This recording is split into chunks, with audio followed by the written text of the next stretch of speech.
coastline. We have, obviously, our final map here between these two, which will decide who moves on to the lower bracket final and gets a second chance in this, and who moves all the way back home. Consulate is our final play.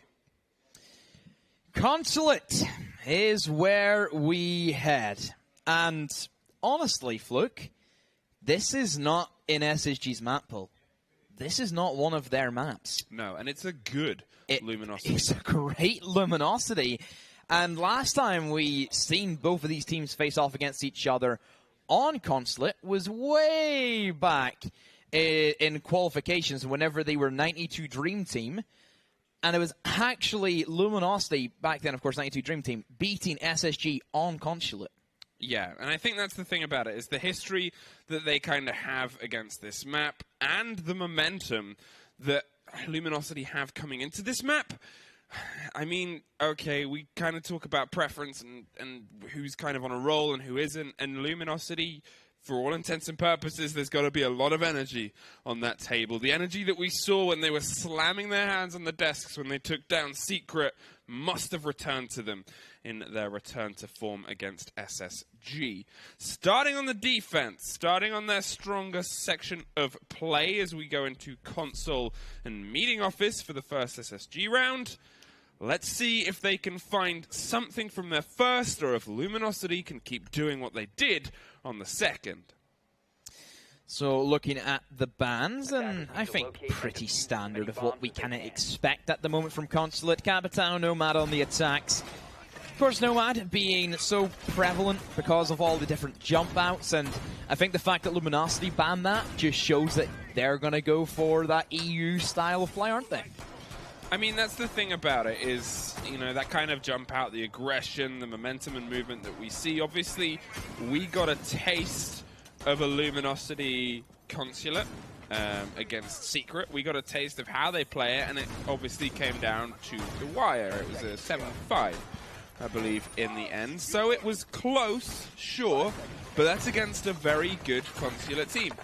And now it's one of those things where we're kind of seeing it come together against an NA team, a team that doesn't have a great history on Consulate, a team that doesn't have as deep a story as Secret does. So Maestro and Mira both being available in this matchup basically means that whenever we see Garage, and if we see Maestro and Mira both be brought to the table, that Garage should be Fort Knox. Nobody should be able to get through that. I've always said that Maestro is so strong for the basement because you can place those evil eyes underneath the black car and underneath the white van, and you can essentially see everything outside of the breach. You can pretty much kill people outside of the breach, and they can't even shoot back at the turret. Yeah, it really sets you up in this position to be able to just control the space that is otherwise a nightmare. Because if you... Obviously, okay, pre-plant, you can get the information, the beat on where they are. You can tie that into runouts, go deep against the cars with angles that otherwise they outgun you on. Post-plant, you're in the situation where you know where they're trying to control the space from, so you can be a little bit clever with it. In the meantime, there is the top admin clear coming in from Luminosity as they get themselves set up to open the angles to allow them to take the space at slightly more range. SSG have pulled back. They've headed over to the western side of the map, Nade at the far bottom of Yellow Stairs, and they're just going to allow themselves the possibility of rotating back up round. But with the Jackal tracking that has been pretty excellent for Luminosity, it's not going to be the easiest game in the book. So Luminosity opting for their admin side take, and I'm pretty sure that they're also comfortable in taking control of the Yellow Stairs as well. Again, it's just personal preference. If they feel as if admin right off the rip is going to be their option, then sure, they can go for that. Looking at Luminosity in their lineup, I think Thermite doesn't really do a whole lot here, but just bringing that in case the Garage is the pick from SSG. You always need to make sure you have that hard breacher. But you still have a Jackal, you have the Ash and Sophia, that main pushing force, who can just walk in and take those gunfights. And if Rexon is now heated up and he's ready to play and he can get off to a great start compared to his last two maps, then really Luminosity, it's here for them. SSG, they still have a lot of information being gathered here by Canadian. He has that C4 as well, and there's the headshot. A beautiful kill, Hyena. His body falls down into the side of the building, and 30 seconds, Luminosity now, they need to try and regather themselves. Well, the long fight of long deaths comes in the favor of SSG. Canadian finds a C4 on one side. Faults and Thinking Nade find ones of their own, and there is another for Faults. Locking off the first defense round in the favor of SSG. And if I'm honest, a bit of control is, well, more than a breath of fresh air in their lungs. The fact that Canadian managed to kill the man rappelling on the connector window was the game changer. It then allowed Faults to play aggressive on that deployable shield. He wasn't limited with his sight lines. He could then just play as freely as he wanted to, and you've seen he got his just rewards. He got those kills. So, great start for SSG. Now they move down into the garage, and honestly, I think arguably a stronger bomb site just based off the bans.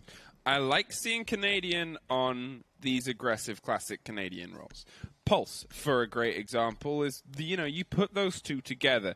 Now, obviously, bringing a Jaeger, which is more for the bodies, more for the aggression, and more for trying to put people down on a firefight, where he can live back up to the classic Canadian, like, the classic kind of beverage that it might be unhealthy for you sometimes, but you enjoy the taste, and it can be so good in that kind of short burst. It's me and my Iron Brew.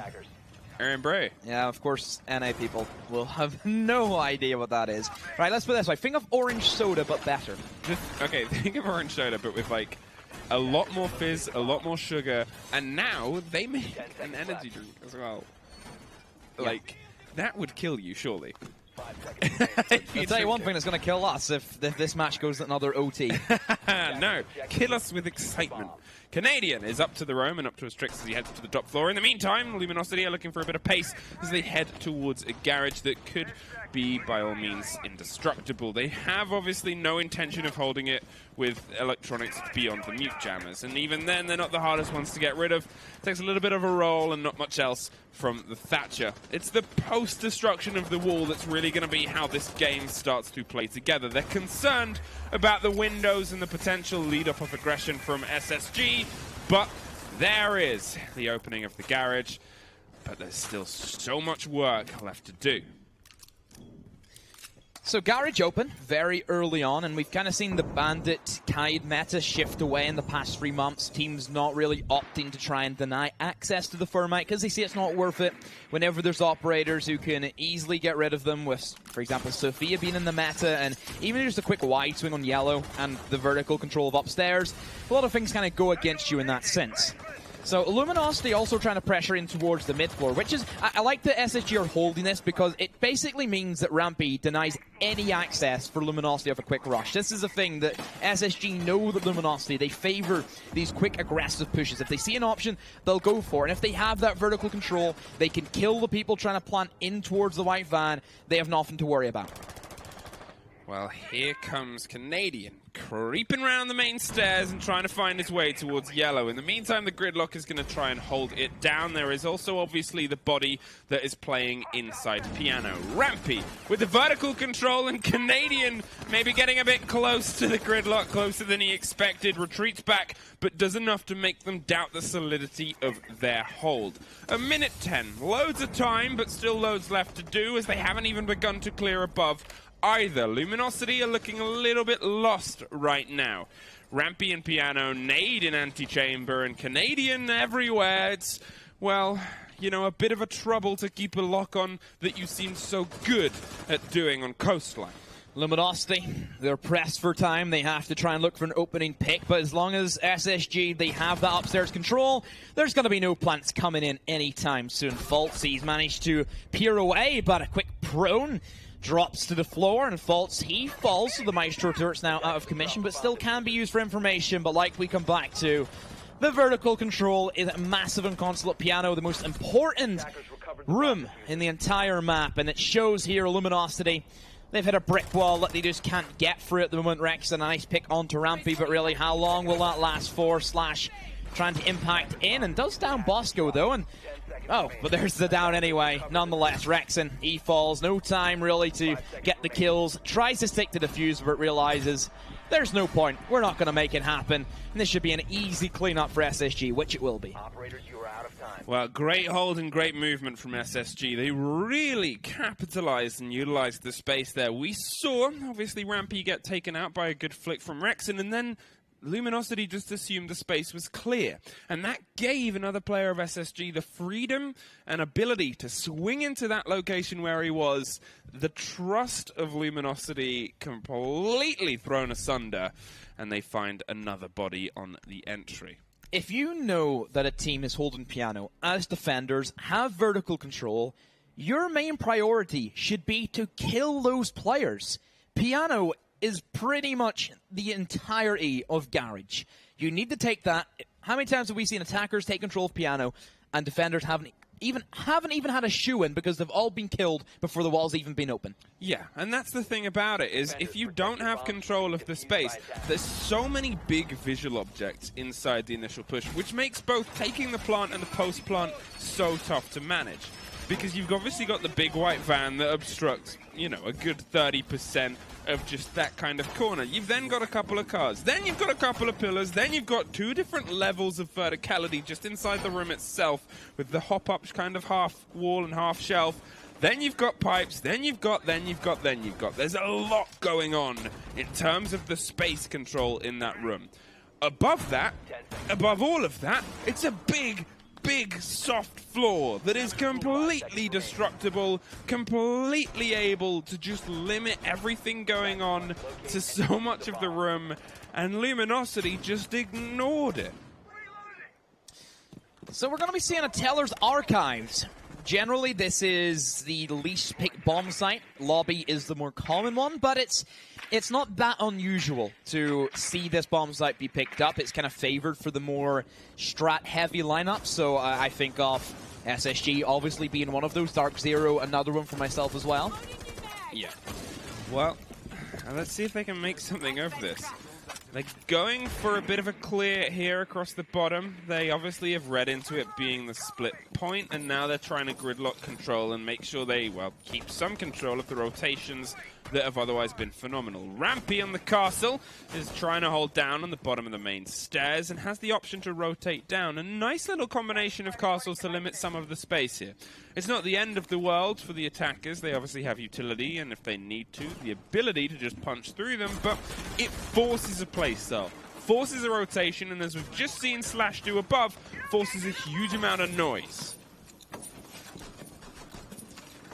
So Luminosity taking their time with how they want to kind of play out things. So admin definitely going to be their options. And I think right now for SSG, they are heavily relying on how well they can kind of deny access to the C4. This is kind of been like the general basic idea that teams try and go for this bomb site. I think it worked a lot better very early on whenever this bomb site was still very fresh in the meta, still very unique if teams wanted to accomplish this. And the main way you do it is don't play anyone in mid-floor, you play everybody in basement, and you use a pulse accompanied with a lot of C4s to try and deny access to the plant. Also, as you can see, they've opened up a lot of vertical holes as well. Factor First Blood Faults is gone, and that is once again the Maestro taken off early on, so those turrets, they can't really come into effect to try and deny some plants and try and pick off any injured or weakened players. But here's Slash, he sees the pulse, he sees the scanner being placed there, using the IQ to the best of the ability. Oh, what a shot from Slash, the quick triple tap. One of them at least hits Canadian. And SSG now on a mighty back foot without their main source of information. But there's a response. Bosco with a C4 takes care of Slash. Rampy beaten and, well, finally destroyed as he's taken care of on the far corridor. Nade still has the C4. This is obviously one of those newer points where we're still learning it, but they've got to find their way in. Bosco swings wide, puts bullets into Hyena, and only 15 seconds left. Means whatever they do, they've got to do it now, and they can't quite stick the diffuser because Nade is below, and he's causing issues. Bosco brings it to a 2-2. Rexon puts it back as a 2-1, and Doodle brings it to a Luminosity round. Slash being that real game changer, eliminating that pulse. That had to have been it. That information just then wasn't there. We didn't see thinking they'd be able to use his C4 the way he wanted to. And that was, of course, get kills. Just that one play from Slash made all the difference. And again, just Slash. Yeah, and obviously we could kind of see what they were doing. There was a huge amount of C4. We've already talked about NA and their abilities with that utility. But it all ties around that Canadian pulse. He's the one relaying your information back. He's the one making it an active thing. And, you know, the IQ abilities to get that with 3 taps and know exactly where they're moving, where they're leading, and shut down Canadian in such a fashion, it just kind of shows that that's, well, it's a demonstration. It's a tutorial of how you utilize the revenge against a pulse that is actively scanning you. Heading back to console, heading back to the top floor, and there's something in the Luminosity box now, and that's whether they can add something more. So we move into round number 4, and this is halfway mark for SSG in their defense. And for me personally, look, SSG need a 4-2. If it gets to a 3-3, I really worry, because Luminosity, on their consulate defense, they are terrifying. And with the lack of the Nomad, of course, with the ban that Luminosity specifically banned away, it's just gonna be, it's gonna be a walking nightmare for SSG to really hunker down. And whenever generally SSG on their attacks are so spaced out, they know exactly their set positions. Consulate, you have to be very flexible. You have to be able to work with it, and if you don't, you're going to get punished. Yeah, and I think that's kind of what we, you know, start to see when, obviously, and it's a weird thing to say, was that the Tellus hold there, when you go completely underneath, you get the information, the C4s, and you make all of the ground lava, and you mean that you can't really get comfortable in the plant, is maybe the most default kind of way that defense runs. And it was a very good coordinated shutdown. Obviously, they've been bringing the gridlock pretty consistently and then using it pretty consistently to lock down any movement on yellow stairs. From that point onwards, it was a very good adaptation to get aggressive in the points and positions they needed to. They played with the space that the castles allowed them and forced them into, and, well, they managed to find their round out of it, albeit in the dying throes of it. Now they've got to find a way to adapt, overcome what was a pretty good console hold previously, started by a pulse underneath a window that killed a man who was dangling. Once more for Luminosity, in towards the admin they'll try and go, and we know that Canadian, he got that all-important kill onto the repelling man on that connector, and I just kind of feel for Luminosity right now is that they need to try and put all their eggs in one basket. They need to try and force their way, because at the moment they're trying to do these split pushes, and, well, Factor does catch out Rampy. That was a very risky one there from him, to be fair. So I think Rampy, perhaps just a little bit of a rookie mistake from him. But again, it comes back to Luminosity and their trade factors. They still haven't really seen any improvement on if somebody hits the floor, there's been no response. Yeah, and Factor's obviously got the opening frag for the previous 2 rounds, and there's somebody back as Doodle charges up, but Factor on the double for the round has been, well, a big factor in how they've been able to take ground. Rexon suffers against Long Desk as Nade is still paying attention to the movements that are careening from every side. With Canadian on the shoulder, they have the cover on the back of the stairs, but that is generally all that they have. The ground is thin beneath their feet, and it's down to Luminosity to realize and capitalize upon it. Canadian rotating downstairs has that C4 still in hand and tries to rotate up Spiral. Rexon misses a few shots, and that's the opening that Canadian needed into a 2v3, but in such low HP, has to try and play with this C4. Still hunting for it. Luminosity have not picked up this diffuser, down to a blunder from Doodle. He tried to enter once again, and he's left the diffuser in possibly the worst position it ever could be. Now a 1v2, Canadian still picked up Slash and Hyena, thinking Nade on yellow. He finds him as well. A 1v1. This has to be it. Factor pushes on through. He has the shotgun out. He's chasing after him. You have to run, Mosley. Run for all your life. Oh, and he's got away. SSG saved by it. But Flurk, that has to come down. Specifically, it has to come down to Doodle dropping that diffuser in the middle of the room. It's a weird mistake to keep making. It's horrible. It's not the first time he did. They did it in Clubhouse, remember? I know, and it's like the opposite of when we see Canadian get dropped with a diffuser. Because when he does that, it's only because everything else has been cleared, and it's in a position where SSG have gone, yep, this is good. And then, oh no, there's a man that surprised us. Uh-oh. Doodle's like, hey, I'm gone in now, lads. And it's like, no, Doodle, wait, no, please. And, you know, you kind of think maybe It's tough to understand why it happens without obviously hearing the comms, but when you see it happen and you see it go wrong, well, we see that. I love the popping off, by the way, there between the two NA teams. This was actually one of the things that I really wanted to happen, because on stage in there it's been pretty quiet and pretty nice. And it's still nice between the teams. Don't get me wrong, these guys are obviously good mates. We've been having a really nice tournament out here and enjoying the lovely stuff that OGA has put up for us. But at the same time, yeah, please pop off. Get in each other's faces. Round one, fight. Yeah, I want to see... Fatality. I want to see more standing up and more shouting at each other, please. 3-1 SSG. In a weird turn of favor, they win a time-based round, which is usually their biggest kind of bane, has been losing those. Nade ran for the hills, and it came together for him. SSG, 3-1, where really that should be a 2-2 scoreline. I still can't believe Luminosity lost that, just down to doodle. But hey, it happens, it happens. So, now we move in, and Luminosity, they will have to attack this basement once more, and they really struggled with that mid-floor hold that SSG produced, and it looks to be they're doing the exact same setup. They have their roamers, Canadian, Rampy, and Finky Nade being that main trio of the SSG force that really Luminosity didn't even attempt to attack. It's very weird that we kind of say that, is that Luminosity aren't looking to go for the gunfights, because that's what they're all about, taking those kills, trying to make sure they can play as much as they can. So Canadian upstairs inside a console office has the rotation in for yellow and also the hatch to fall back into, and Rampy close by on the yellow as well. Thinking it, I think, still roaming about in towards that antechamber. It's a very common position for him to find himself in, and he's just there to make sure that they have some cover. They have another trade-off, and this is specifically something that Luminosity, they lacked a whole lot of in their defenses. Well, Slash, in the meantime, has secretly and subtly made his way down to the bottom of a staircase on the floor of the point.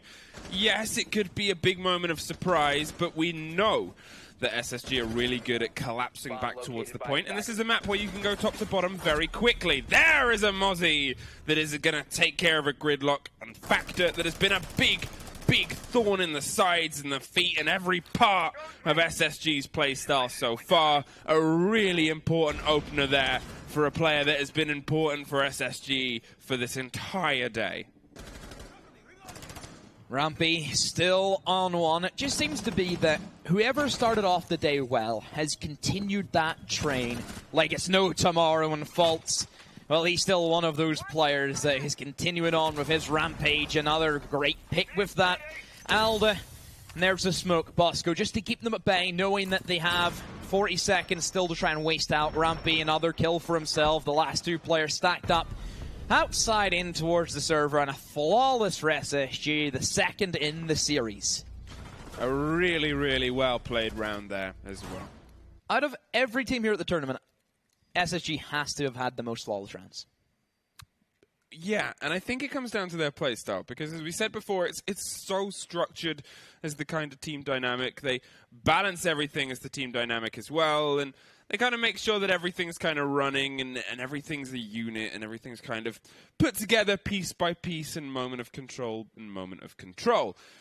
In the meantime, a lot of other teams, they've kind of been a bit looser, a bit more aggressive and swinging around onto the other sides as well. And I'm not 100% sure what's quite going on stage right now, whether this is a tactical timeout or this is just a tech timeout. But either way, I think it's a good moment for Luminosity to kind of pull themselves together. In the meantime, you've got to give credit, obviously, to how SSG have kind of pulled themselves back in.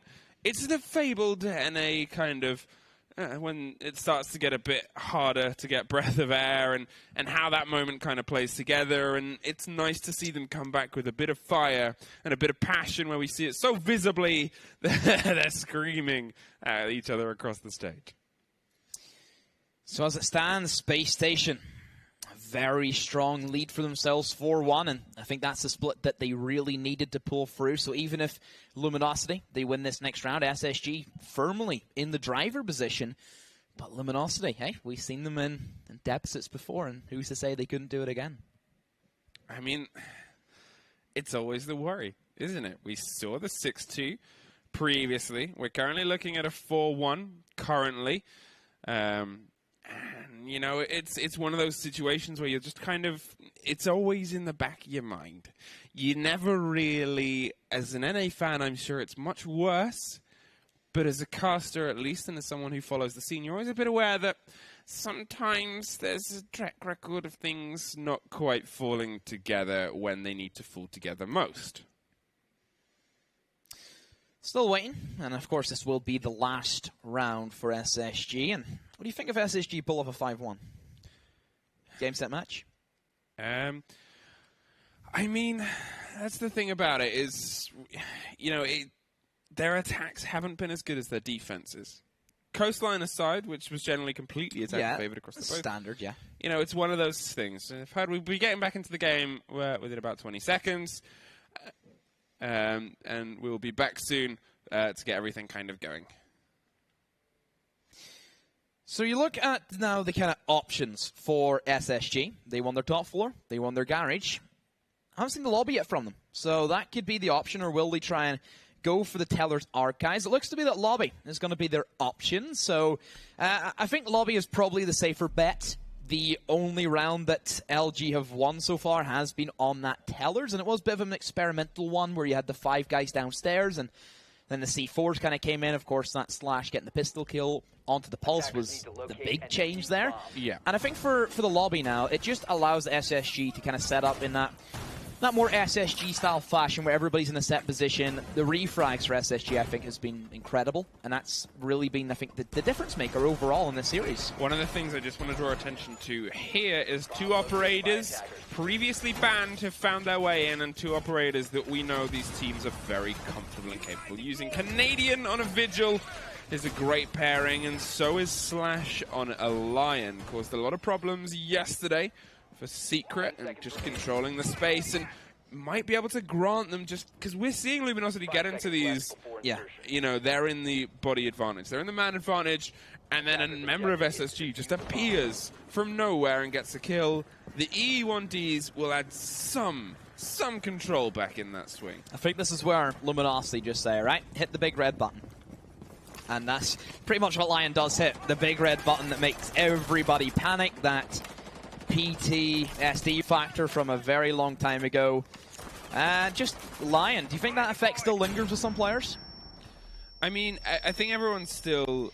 It's coming up to nearly, what, 1.5 years? Yeah, he's obviously nowhere near what he was before. What he was before was nightmarish, but now it's, you know, if utilized averagely, it can still be a big detriment to a team.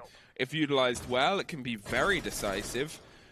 And Slash is a player that can utilize it very well. Enough where SSG wanted to ban out Lion on the previous map. Granted, Coastline's a bit more quicker to the punch. You kind of go from being outside to on the bomb point on most of them. Yeah, 2 seconds, yeah. Yeah, without needing to get through a hard wall like on Garage or whatnot. You just run up hook of stairs, you run up wherever, swing in a window, which with an E1D is pitch for pitch. Here, there's always a little bit of kind of foreplay before the main event. You're always in a bit of a firefight. You're always kind of throwing bullets at each other. It gets a bit hot and tempered, and then suddenly you're there. You know, and the kind of usage of an E1D at this point, it's more limited.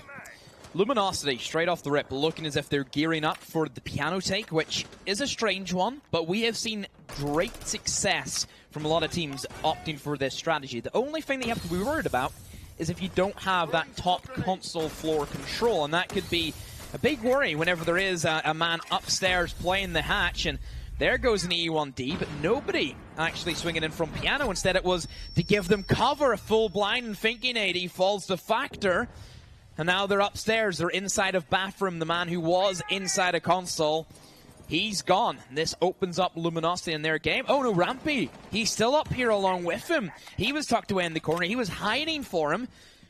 They have to find the dock. I wonder if they know he's there, though. Well, 40 seconds left, and that is the big worry right now for them to be able to capitalize. Yes, as we said before, this is the quickest to the punch site, and Bosco is under a huge slew of bullets and aggression here, but he's still not dead, and his ability to just survive inside this tight bathroom box is going to be a big problem when they need to try and get the plant down. Otherwise, Rampy on the top floor holding an angle. Factor is going to try and get the close down here, but there's still so much left to do, and Rampy is not going to let them do it. Bosco from inside the box gets Hyena, and now they have the man advantage. Factor goes hard, finds Bosco, but Rampy goes harder and finds revenge. Canadian on the top floor has nothing to do because Rampy is going to do it himself. Oh, Rampy wants some more. Just, he is that guy. How many times do we say it? It's all about Rampy now. It's the Rampy show, and yeah, just Luminosity. Yes, they got the one kill on Thinking Aid, but they misdroned the Doc. They didn't know he was still up there. Granted, would you really ever expect two people to be in console? Heck no.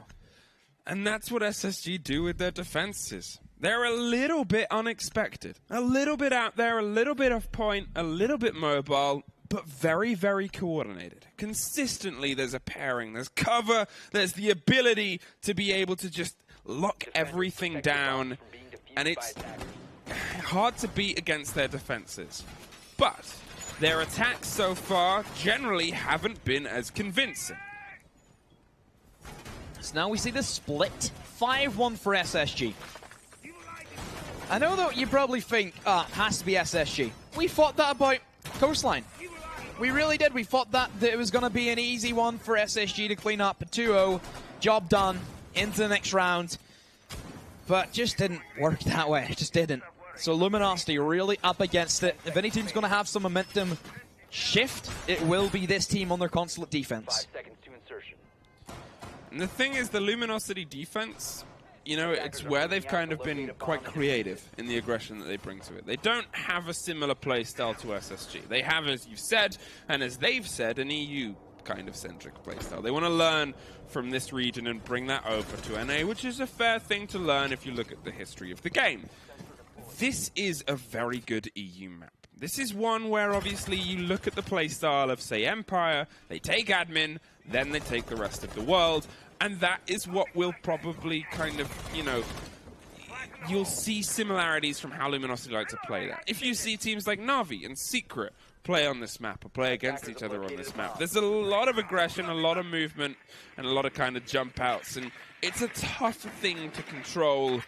And I'm going to see how much confidence Luminosity can bring that, because it's still a hard game to do.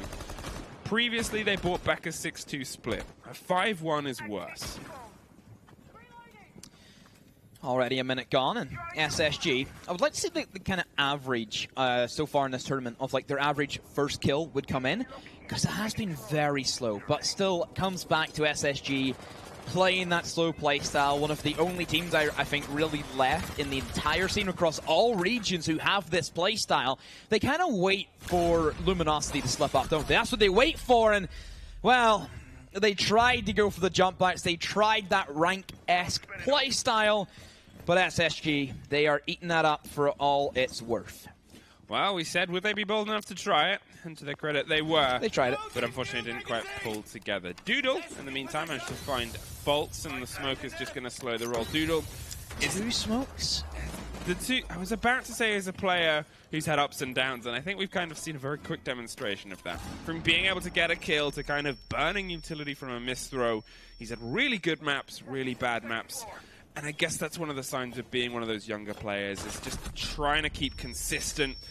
And there's one of the older players showing him how it can be done. Canadian, who tears through him with the window control. A 4 versus 2 slash. Talking of storied players, is still below with the pulse, trying to do what the other storied player could. But it's also Hyena with that beastly LMG that NA knows how to swing oh so well. Rampy below, loses that against Slash, and there goes the C4. Canadian, he's gone now. Bosco also has to swing in and pick up the mantle. Has to go for the plant. 20 seconds to go, Thinking Aid has to try and support him. Slash doesn't have the C4, but it can still be deadly.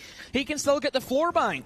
Trying to move in towards A, because of course Thinking Aid is towards the balcony and does pick up Hyena. Now it's just down the Slash to make this work. 10 seconds to go. He's upstairs, in towards the yellow diffuser being planted in the corner of A. Swings around. Diffuser surely has to get planted, and Thinking Aid has the cover. SSG push it to series point. Wow, there's some big energy from Canadian, big movements, and this is what we wanted at the very beginning of the day. And you can see they're having a good time. They're just laughing at Canadian. With Canadians' energy. I'm kind of sad that we can't hear the woos from where we are in the casters booth. But I'm also a little bit surprised we can't, because, yeah, we're far away. We're very far away. But look at them. Look at them on stage. We are like a good long corridor distance away. No. They can probably hear us sometimes, though, so I guess it's vice versa. Yeah, well, you know, we do get played in the actual bit where they're playing. Oh, my God, yeah, you're right. Didn't know that, did you? Cafe Garage we go to. Cafe Garage we go to. SSG. You lost a 6-2. I don't want to remind you. Don't lose a 6-1. But it kind of just happened. You maybe have a little bit of history as a team that maybe chokes maybe some of these situations. One player has a history of choking Fluke.